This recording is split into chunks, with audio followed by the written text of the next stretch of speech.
Napoleon Hill का कथन, एक लक्ष्य एक समय सीमा वाला सपना है, भले ही सरल प्रतीत होता है, धन अर्जन के बारे में एक मौलिक सच्चाई को समाहित करता है। हालांकि तुरंत ही एक स्पष्ट विरोधाभास उभरता है। धन के लालच के खिलाफ बाइबल की चेतावनी को ध्यान में रखते हुए इस तरह के उपदेश को त्वरित वित्तीय समृद्धि की खोज के साथ कैसे जोड़ा जा सकता है? क्या वास्तव में कोई गुप्त रहस्य है जो इसे लागू करने वाले व्यक्ति की वित्तीय स्थिति को आमूल चूल बदलने में सक्षम है? वर्तमान विश्लेषण अत्यधिक धनी व्यक्तियों के अवलोकन से प्राप्त नेपोलियन हिल की शिक्षाओं का पता लगाता है और ये सिद्धांत पाठक के वित्तीय मार्ग में एक महत्वपूर्ण बदलाव कैसे ला सकते हैं। आस्था पारंपरिक रूप से आध्यात्मिकता से जुड़ी हुई है। नेपोलियन हिल ने इसे एक व्यावहारिक शक्ति के रूप में समझा जिसमें किसी भी व्यक्ति के वित्तीय जीवन को पूरी तरह से बदलने की क्षमता है। पहाड़ों को हटाने वाली आस्था के बारे में बाइबल के उद्धरण की व्याख्या हिल ने धन के संचय के वास्तविक संदर्भ में की, जहां आस्था इसी तरह डॉलर की बड़ी रकम को जुटा सकती है। हालांकि मुख्य बाधा अमीर बनने की संभावना में कई लोगों के अंतर्निहित अविश्वास में निवास करती है। बचपन से ही हम ऐसे कथनों के संपर्क में आते हैं जो अटल मान्यताओं के रूप में मन में स्थापित हो जाते हैं। पैसा गंदा है, पैसे से प्रेम सभी बुराइयों की जड़ है, जो जल्दी अमीर होता है वह जल्दी सब कुछ खो देता है। अनजाने में ये मान्यताएं आंतरिक बाधाएं पैदा करती हैं जो वित्तीय प्रगति के किसी भी प्रयास को रोकती हैं।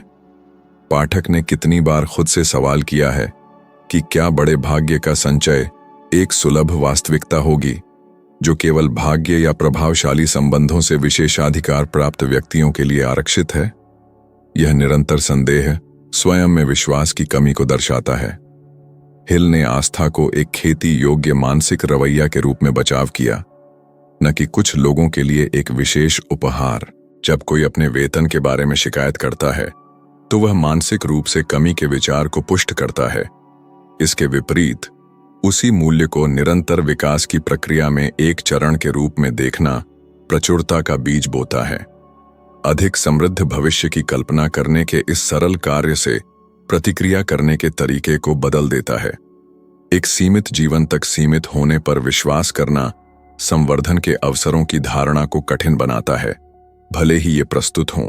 असीमित क्षमता में विश्वास करने के लिए मन को प्रशिक्षित करने पर दुनिया पहले अदृश्य नए अवसरों को प्रकट करती है। एक व्यावहारिक उदाहरण धन के बारे में नकारात्मक विचारों को आस्था के अभ्यास में बदलना है। मैं कभी नहीं कर पाऊंगा को दोहराने के बजाय मैं अपने संसाधनों को बढ़ाने के सही रास्ते पर हूं से बदलें। यद्यपि यह एक सूक्ष्म परिवर्तन प्रतीत होता है, अध्ययन सिद्ध करते हैं कि सकारात्मक अपेक्षाओं वाले व्यक्ति अधिक पहल दिखाते हैं, अधिक जोखिम उठाते हैं और परिणाम स्वरूप बेहतर वित्तीय परिणाम प्राप्त करते हैं। हिल के अनुसार गरीबी का डर एक मूक दुश्मन है जो पंगु बना देता है, जिससे असंतोषजनक नौकरियों को स्वीकार किया जाता है, उद्यमशीलता को रोका जाता है और परिवर्तनकारी अवसरों से दूर किया जाता है। कितनी बार एक आशाजनक विचार को बहुत जोखिम भरा लगने के कारण अस्वीकार कर दिया गया है। नेपोलियन हिल का अपना जीवन इस गतिशीलता को दर्शाता है। अपनी युवावस्था में उन्हें एंड्रयू कार्नेगी ने दुनिया के सबसे अमीर और सफल व्यक्तियों का साक्षात्कार लेने की चुनौती दी थी। यह कार्य असंभव लग रहा था। बिना पैसे के, बिना संपर्क के, बिना सुरक्षा के कोई भी सामान्य व्यक्ति हार मान लेता, लेकिन हिल ने अपनी सफलता में विश्वास से लिपट लिया। 20 वर्षों तक उन्होंने वापसी की कोई गारंटी के बिना नेताओं, उद्यमियों और दूरदर्शी लोगों का साक्षात्कार लेते हुए संयुक्त राज्य अमेरिका की यात्रा की। हर बंद दरवाजे पर हार मानने का प्रलोभन बहुत बड़ा था, लेकिन उनके विश्वास ने उन्हें दृढ़ बनाए रखा। यह उदाहरण दर्शाता है कि गहरा विश्वास लक्ष्यों की प्राप्ति का पहला कदम है। इस तरह की कहानियां प्रेरित करती हैं और साथ ही असुविधा का कारण भी बनती हैं, क्योंकि वे हमें इस बात से रूबरू कराती हैं कि हम कितनी बार अपने आप को डर के शासन में रहने की अनुमति देते हैं, पाठ्यक्रमों में निवेश को रोकते हैं, व्यवसाय खोलते हैं, करियर बदलते हैं और महत्वपूर्ण रूप से पहला कदम, और अगर यह पहला कदम पूर्ण परिवर्तन की कुंजी होता हटाया जाने वाला पहाड़ बाहरी नहीं बल्कि आंतरिक एक मानसिक बाधा हो सकता है। वित्तीय संदर्भ में आस्था अचानक धन में विश्वास नहीं है, बल्कि विकास, शिक्षा और विजय की क्षमता में है। जब यह आस्था एक आदत बन जाती है तो यह चुनावों का मार्गदर्शन करती है, संबंधों को फिल्टर करती है और अपरिहार्य जोखिमों के सामने साहस को मजबूत करती है। प्रत्येक निर्णय एक अटूट विश्वास से प्रबलित होता है। इस तरह हिल ने अपनी यात्रा शुरू की और इसी तरह कोई भी अपनी समृद्धि का अपना मार्ग बना सकता है। इच्छा हर उपलब्धि का प्रारंभिक बिंदु है। नेपोलियन हिल ने बाइबल में यह शिक्षा पहचानी कि प्रार्थना में जो कुछ भी मांगा जाए, विश्वास करके प्राप्त होगा। सतही इच्छा काफी नहीं है। एक तीव्र इच्छा, एक अटूट मानसिक शक्ति की आवश्यकता है जो लक्ष्य की प्राप्ति तक हार मानने की अनुमति नहीं देती है। बहुत से लोग धन की आकांक्षा रखते हैं, लेकिन यह इच्छा अक्सर कमजोर होती है, संदेह, भय और अपराध से दूषित होती है। कितने लोग मानते हैं कि धन अर्जन कुछ गलत है, जो केवल भाग्यशाली या विशेषाधिकार प्राप्त लोगों के लिए आरक्षित है। यह विचार इच्छा की प्रामाणिकता की कमी को प्रकट करता है, जो एक दूर का सपना बना रहता है। हिल के लिए वास्तविक इच्छा विशिष्ट, मापने योग्य और अटूट होनी चाहिए। अस्पष्ट वाक्यांश, मैं अधिक पैसा कमाना चाहता हूं, अप्रभावी है। ठोस कथन, जैसे मैं अगले वर्ष के अंत तक प्रति माह $50,000 कमाना चाहता हूं, मन को बदल देता है। एक मूल्य और समय सीमा निर्धारित करना सपने को प्रतिबद्धता में बदल देता है, रचनात्मकता को जागृत करता है, अवसरों की धारणा को तेज करता है और तात्कालिकता पैदा करता है। स्पष्टता से प्रोग्राम किया गया मन लक्ष्य तक पहुंचने के तरीके खोजने के लिए अथक रूप से काम करता है। एक व्यावहारिक तरीका इच्छा को विस्तार से लिखना है। इसे प्रतिदिन अधिमानतः जोर से पढ़ना है, जिससे अवचेतन में संदेश को मजबूत किया जा सके। यह सरल कार्य जो रोजाना दोहराया जाता है, एक महत्वपूर्ण प्रभाव डालता है। इस विचार को एक आदेश में बदल देता है, जिसे मस्तिष्क अनदेखा नहीं करता है। अध्ययन दर्शाते हैं कि जो व्यक्ति अपने लक्ष्यों को लिखते हैं, उनके पास उन्हें प्राप्त करने की 10 गुना अधिक संभावना होती है उन लोगों की तुलना में जो केवल उन्हें सोचते हैं। मस्तिष्क पहले अपरिहार्य पैटर्न, कनेक्शन और समाधानों की पहचान करता है। तीव्र इच्छा के लिए बलिदान की आवश्यकता होती है। अमीर बनने के लिए पुरानी आदतों, व्याकुलताओं और ऐसे संबंधों को छोड़ना पड़ता है जो विश्वास को प्रेरित नहीं करते हैं। कितने लोग यह सुनकर हार मान गए कि यह असंभव था या उस सही समय की प्रतीक्षा करते रहे जो कभी नहीं आता। वास्तविक इच्छा इन बहाने को समाप्त कर देती है। यह आदर्श परिस्थितियों की प्रतीक्षा नहीं करती है, बल्कि उन्हें बनाती है। नेपोलियन हिल ने ऐसे लोगों के बारे में बताया जिन्होंने इच्छा को असाधारण परिणामों में बदल दिया। थॉमस एडिसन, जिन्हें जिद्दी और जुनूनी माना जाता था, असफल प्रयासों के बाद भी विद्युत बल्ब बनाने से नहीं हटे।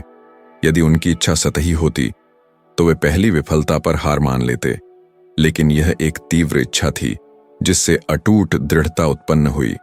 दुनिया उनकी जिद के कारण विद्युत प्रकाश का आनंद लेती है। यह उदाहरण दर्शाता है कि एक सपने की तीव्रता न केवल सपने देखने वाले के जीवन को प्रभावित करती है, बल्कि लाखों लोगों के जीवन को भी प्रभावित करती है। इच्छा को लालच से भ्रमित नहीं किया जाना चाहिए। अंतर स्पष्टता और उद्देश्य में निवास करता है। समृद्ध होने की इच्छा का अर्थ है बढ़ना, बनाना और मूल्य जोड़ना, जबकि लालच केवल बिना पारस्परिकता के संचय करना चाहता है। हिल ने जोर देकर कहा कि इच्छा को एक बड़े उद्देश्य से जोड़ा जाना चाहिए जो अपरिहार्य बाधाओं के सामने ईंधन का काम करता है। खुद से पूछें, आप अपनी इच्छा के लिए कितनी दूर जाने को तैयार हैं? यह प्रश्न प्रकट करता है कि क्या चाहना क्षणिक है या एक अविनाशी आग। एक तीव्र इच्छा के साथ कठिनाइयां सीढ़ियां बन जाती हैं और बहाने सीखने के अवसर बन जाते हैं। रहस्य सुस्त इच्छाओं से बचना और एक अटूट इच्छा को विकसित करना है। इस इच्छा ने इतिहास के दिग्गजों को गति दी और आप में एक ज्वाला प्रज्वलित कर सकती है। आपकी वित्तीय वास्तविकता और आपके जीवन को बदल सकती है। अवचेतन एक उपजाऊ क्षेत्र है जो किसी भी बीज, सकारात्मक या नकारात्मक को प्राप्त करता है। बाइबल कहती है कि मनुष्य अपने विचारों जैसा है, और हिल ने इस विचार को अपनी शिक्षाओं में लागू किया। उन्होंने देखा कि सफल लोग यह नियंत्रित करते थे कि वे अपने दिमाग में क्या प्रवेश करने देते हैं, जबकि जो लोग कमी में रहते थे वे हार के विचारों को बढ़ावा देते थे। गरीबी का डर एक बड़ी रुकावट है। हारने के डर से कितने मौके गंवाए गए, चुपके से दोहराया गया। डर एक सीमित करने वाली मान्यता बन जाता है जो इतना शक्तिशाली होता है कि वर्तमान परिस्थितियों को पार करने में असमर्थता पर विश्वास किया जाता है। अवचेतन सवाल नहीं करता, केवल एक वफादार नौकर की तरह आज्ञा पालन करता है। रोजाना यह दोहराना कि समृद्ध नहीं हो पाएगा इस वास्तविकता को अटल बना देता है। हालांकि मन को प्रचुरता में विश्वास करने के लिए प्रशिक्षित करना और धन को आकर्षित करने की क्षमता की पुष्टि करना यह सुनिश्चित करता है कि अवचेतन इस नए विश्वास को मूर्त रूप देने के लिए काम करता है। हिल ने अवचेतन को इच्छा और उसकी प्राप्ति के बीच की पुल के रूप में देखा, एक ऐसा पुल जिसे सही विचारों से पोषित करने की आवश्यकता है। रोजाना जोर से भावना के साथ सकारात्मक कथन दोहराना एक शक्तिशाली व्यायाम है, जैसे मैं 12 महीनों में $1,00,000 प्राप्त करने में सक्षम हूं।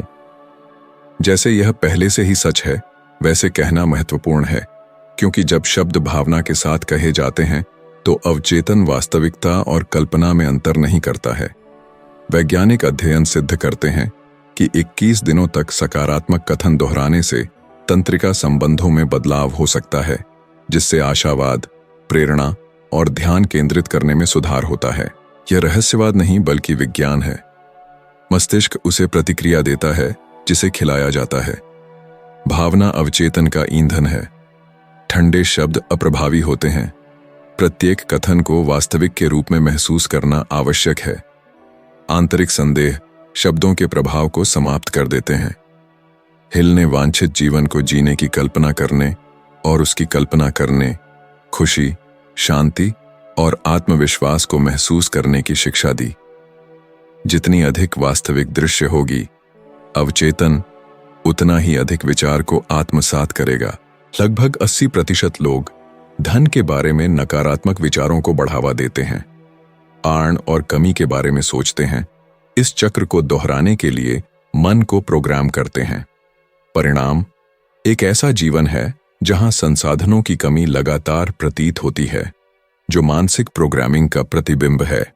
पाठक ने कितनी बार खुद को यह विश्वास करके तोड़ा है कि वह तैयार नहीं था या यह बहुत जोखिम भरा था। नेपोलियन हिल ने सफल पुरुषों के साक्षात्कार लेने के अपने 20 वर्षों के दौरान अवचेतन की शक्ति का अनुभव किया। उन्होंने वित्तीय कठिनाइयों, अस्वीकृति और बंद दरवाजों का सामना किया, लेकिन उन्होंने रोजाना आत्म सुझाव का उपयोग किया, यह दोहराते हुए कि वे एक परिवर्तनकारी मिशन को पूरा कर रहे हैं। इस आंतरिक प्रोग्रामिंग ने निराशा के क्षणों में भी उन्हें दृढ़ बनाए रखा। यह विवरण आश्चर्यजनक है, क्योंकि यह दिखाता है कि जिस व्यक्ति ने सबसे अमीर पुरुषों का अध्ययन किया, उसने भी कठिनाइयों का सामना किया।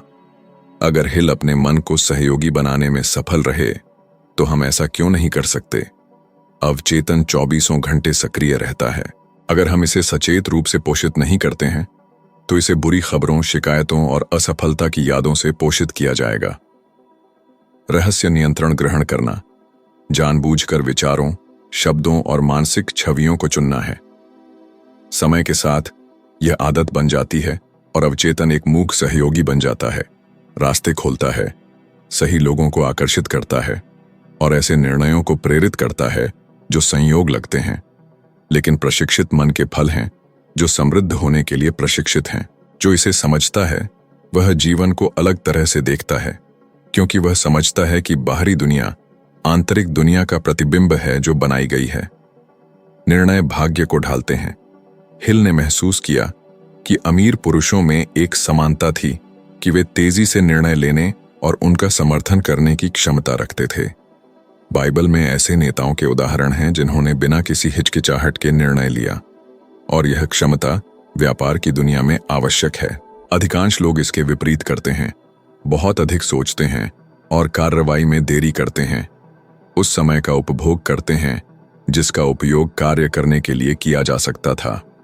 विलंब अक्सर एक आदर्श क्षण की तलाश से प्रेरित होता है जो शायद ही कभी प्रस्तुत होता है। व्यक्तिगत प्रगति के लिए एक महत्वपूर्ण बाधा है। जबकि कई लोग स्थिर रहते हैं, आदर्श परिस्थितियों की प्रतीक्षा करते हैं, अन्य संभवतः कम तैयारी के साथ आगे बढ़ते हैं और अपने लक्ष्यों को प्राप्त करते हैं। नेपोलियन हिल ने कहा कि त्वरित निर्णय लेना आत्मविश्वास को दर्शाता है और दूसरों में विश्वास को प्रेरित करता है। एक दृढ़ रवैया अनिश्चित लोगों के लिए अप्राप्य अवसरों को उजागर करता है। दुनिया उद्देश्य की स्पष्टता को महत्व देती है, भले ही बाद में मार्ग समायोजन करना पड़े। दूसरी ओर अनिर्णय असुरक्षा को दर्शाता है, विश्वसनीयता से समझौता करता है और परिवर्तनकारी अवसरों के नुकसान में परिणाम देता है। यह आदत, जो अक्सर अचेतन होती है, परियोजनाओं, विचारों और करियर परिवर्तन के निरंतर स्थगन की ओर ले जाती है। आदर्श परिस्थितियों की प्रतीक्षा को कायम रखती है जो वास्तविकता में मौजूद नहीं है। इस दुष्चक्र को तोड़ने के लिए निर्णयों के लिए संक्षिप्त समय सीमा स्थापित करने की सिफारिश की जाती है। उदाहरण के लिए, एक व्यावसायिक अवसर के उभरने पर निर्णय के लिए अधिकतम समय सीमा 24 घंटे निर्धारित की जा सकती है। यह सीमा तात्कालिकता लागू करती है, एकाग्रता और कार्रवाई को प्रोत्साहित करती है। इस दृष्टिकोण का तात्पर्य लापरवाही से नहीं है, बल्कि आवश्यक का विश्लेषण करने और दृढ़ता से चयन करने की क्षमता के विकास से है। यह आदत धीरे धीरे जीवन के सभी क्षेत्रों में फैल जाती है, जिससे नेतृत्व का रवैया बढ़ता है। नेपोलियन हिल ने प्रलेखित किया कि उनके द्वारा साक्षात्कार किए गए कई सफल पुरुष अपने धन तक नहीं पहुंच पाते यदि वे निर्णय लेने में धीमे होते। हेनरी फोर्ड, उनके दृढ़ता का एक उल्लेखनीय उदाहरण, शायद ही कभी अपने निर्णयों को लेने के बाद बदलते थे, खासकर महत्वपूर्ण मामलों में। इसका तात्पर्य त्रुटियों की अनुपस्थिति से नहीं है, बल्कि चुनावों की स्वीकृति और उनसे प्राप्त शिक्षा से है। मॉडल टी के साथ बने रहने के उनके निर्णय ने विशेषज्ञों की विपरीत राय के बावजूद ऑटोमोबाइल उद्योग में क्रांति ला दी और उन्हें अरबपति के रूप में स्थापित किया। अगर वह आलोचनाओं के सामने हिचकिचाता तो उसका साम्राज्य शायद मौजूद नहीं होता। यह मामला यह उदाहरण देता है कि महानता पूर्णता से नहीं, बल्कि दृढ़ विश्वास से आती है। विज्ञान हिल के अवलोकनों की पुष्टि करता है। जो व्यक्ति दृढ़ता से निर्णय लेते हैं, वे अधिक सफलता और कल्याण प्राप्त करते हैं। अध्ययन अनिर्णय, चिंता और निराशा के बीच सीधे संबंध को दर्शाते हैं। इसके विपरीत त्वरित निर्णय लेने से तनाव कम होता है और अपने जीवन पर नियंत्रण की भावना बढ़ती है। ऐसा इसलिए होता है क्योंकि मस्तिष्क लगातार चक्रों को पूरा करने की कोशिश करता है। निर्णय इस चक्र को समाप्त करता है, क्रिया के लिए मानसिक ऊर्जा को मुक्त करता है। अनिर्णय बदले में मन को संदेह के चक्र में कैद कर लेता है, बिना परिणाम के ऊर्जा का उपभोग करता है। अनिवार्य रूप से अनिर्णय की लागत को पहचानने पर असुविधा उत्पन्न होती है। अधूरी परियोजनाएं, खोए हुए अवसर, असफल संबंध, यह सब निर्णय लेने के साहस की कमी के कारण। महत्वपूर्ण सवाल यह है, कब तक खुद को संदेह से अपने जीवन को तोड़ने की अनुमति दी जाएगी? निर्णायक क्षणों में तेजी से निर्णय लेने से क्या परिवर्तन हो सकते थे? दृढ़ निर्णय की आदत तुरंत विकसित नहीं होती है, लेकिन प्रशिक्षण के माध्यम से इसे बेहतर बनाया जा सकता है। छोटे चुनावों से शुरू करें। भोजन का चयन, जिस मार्ग का पालन किया जाना है, कार्यों को प्राथमिकता देना। यह दैनिक व्यायाम बड़े पैमाने पर निर्णयों के लिए मन को मजबूत करता है। धीरे धीरे जीवन का एक अलग ही जवाब दिखाई देता है, क्योंकि जो जल्दी फैसला लेते हैं वे रणनीतिक रूप से आगे बढ़ जाते हैं। फोर्ड और हिल द्वारा अध्ययन किए गए अन्य बड़े नामों ने भी ऐसा ही किया, और ऐसा कोई भी व्यक्ति कर सकता है जो अपने भाग्य का नियंत्रण अपने हाथ में ले ले।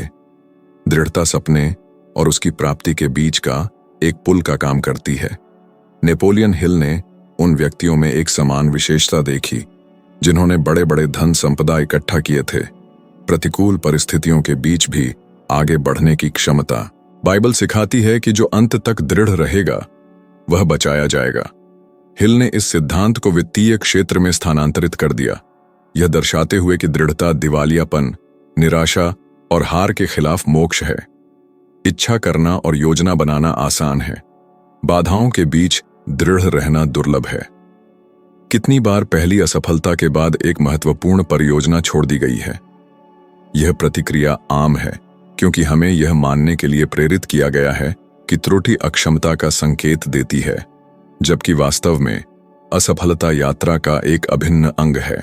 जो लोग जल्दी हार मान लेते हैं उन्हें शायद ही कभी पता चलता है कि वे सफलता के करीब थे।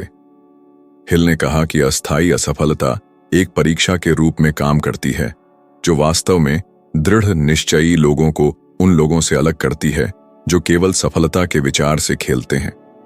यह ऐसा है जैसे जीवन पूछ रहा हो, क्या आप वास्तव में यह चाहते हैं? क्या आप इसकी कीमत चुकाने को तैयार हैं? दृढ़ रहने वालों को पुरस्कृत किया जाता है। जो पीछे हट जाते हैं वे अधूरे सपनों के उदाहरण बन जाते हैं। दृढ़ता को विकसित करने के लिए एक प्रभावी अभ्यास प्रत्येक गलती को व्यावहारिक सबक के रूप में लेना है। निवेश में वित्तीय नुकसान निवेश करने की अक्षमता का संकेत नहीं देते हैं, बल्कि सीखने की आवश्यकता को दर्शाते हैं। त्रुटियों का उद्देश्यपूर्ण विश्लेषण और बेहतर रणनीतियों के साथ नए प्रयास गिरावट को प्रगति के लिए सीढ़ी में बदल देते हैं। यह आदत एक साथ लचीलापन और बुद्धिमत्ता का निर्माण करती है। इसके विपरीत पहली असफलता में हार मान लेना अक्षमता की भावना को बनाए रखता है। वॉल्ट डिज्नी इस लचीलेपन का उदाहरण देते हैं। अपना साम्राज्य बनाने से पहले उन्हें रचनात्मकता की कमी के कारण निकाल दिया गया था। उनकी कृति के प्रभाव को देखते हुए यह विडंबना है। उन्होंने दिवालियापन, अस्वीकृति और उपहास का सामना किया, हालांकि उनकी दृढ़ता ने उन्हें दृढ़ बनाए रखा। अगर उन्होंने नकारात्मक आलोचनाओं पर विश्वास किया होता तो उन्होंने अपना सपना छोड़ दिया होता। दुनिया उस जादुई ब्रह्मांड को नहीं जानती जो आज अरबों डॉलर, कई अरबों डॉलर धन की एक अकल्पनीय राशि के लायक है। यह विवरण इस बात पर चिंतन करता है कि हम कितनी बार विनाशकारी आलोचनाओं को निर्विवाद सत्य के रूप में स्वीकार करते हैं, जबकि वास्तव में वे केवल हमारे प्रतिरोध की परीक्षाएं थीं। विज्ञान दृढ़ता के मूल्य को मान्य करता है। मनोविज्ञान में शोध दर्शाता है कि दृढ़ व्यक्ति जीवन के विभिन्न क्षेत्रों में अधिक प्रभावशाली परिणाम प्राप्त करते हैं, उच्च बुद्धिमत्ता से नहीं, बल्कि कठिनाइयों के सामने हार मानने से इनकार करने से। दृढ़ता विकास की मानसिकता से जुड़ी हुई है, जो प्रत्येक बाधा को सीखने के अवसर के रूप में मानती है। यह मानसिकता अधिक कल्याण, संतुष्टि और यहां तक कि दीर्घायु को बढ़ावा देती है। जो दृढ़ रहता है वह न केवल अधिक प्राप्त करता है, बल्कि अधिक उद्देश्य के साथ भी जीता है। अतीत को देखने पर असुविधा होती है और हमें पता चलता है कि अगर हम थोड़ा और दृढ़ रहते तो कितनी चीजें सही हो सकती थीं। छोड़ी गई परियोजनाएं, छोड़े गए विचार, संग्रहीत योजनाएं। यह ऐसा है जैसे हमारा कुछ हिस्सा समय में स्थिर रह गया हो। हालांकि यह चिंतन आशा जगाता है। अगर हमने कल हार मान ली तो हम आज दृढ़ रहना चुन सकते हैं। एक सामान्य जीवन और एक असाधारण जीवन के बीच का अंतर ठीक इसी चुनाव में निहित हो सकता है। नेपोलियन हिल ने कहा कि दृढ़ता तीव्र इच्छा से संचालित होती है। एक गहरी इच्छा दृढ़ रहने की शक्ति प्रदान करती है। दृढ़ता की कमी अक्षमता का संकेत नहीं दे सकती है, बल्कि पर्याप्त रूप से मजबूत कारण की अनुपस्थिति का संकेत दे सकती है। इस प्रकार अपने लक्ष्यों को एक बड़े उद्देश्य से जोड़ना महत्वपूर्ण है। एक अपरिहार्य कारण के साथ बाधाएं अपने मार्ग को बाधित करने की शक्ति खो देती हैं। दृढ़ रहने का मतलब एक ही गलती पर अंधाधुंध जोर देना नहीं है, बल्कि मार्ग को समायोजित करना और आगे बढ़ना है। यह पहचानना कि प्रत्येक असफलता में ज्ञान का एक बीज है और प्रत्येक प्रयास वांछित लक्ष्य के करीब लाता है। डिज्नी और हिल द्वारा अध्ययन किए गए अन्य लोगों ने भी ऐसा ही किया, और ऐसा कोई भी व्यक्ति कर सकता है जो हार न मानने की चुनौती को स्वीकार करने को तैयार हो। जीवन आपकी दृढ़ता का परीक्षण करेगा। इन परीक्षणों का उत्तर यह परिभाषित करेगा कि आप कहां तक पहुंच सकते हैं। प्रस्तुत शिक्षाएं केवल कहावतें या खाली सिद्धांत नहीं हैं, बल्कि परिवर्तनकारी सिद्धांत हैं। मेरा उद्देश्य सीधे आपके व्यक्तिगत विकास में योगदान करना है, ताकि आप स्थिरता को पार कर सकें और वह जीवन बना सकें जिसके आप हकदार हैं। यदि आप वास्तव में आगे बढ़ने के लिए प्रतिबद्ध हैं, तो आपके लिए विशेष रूप से तैयार किया गया एक अतिरिक्त वीडियो उपलब्ध है। अभी क्लिक करें, क्योंकि इसमें मैं उन तत्वों को प्रकट करना जारी रखूंगा जो आपकी यात्रा को और भी तेज कर सकते हैं। अगले वीडियो में आपसे मुलाकात होगी।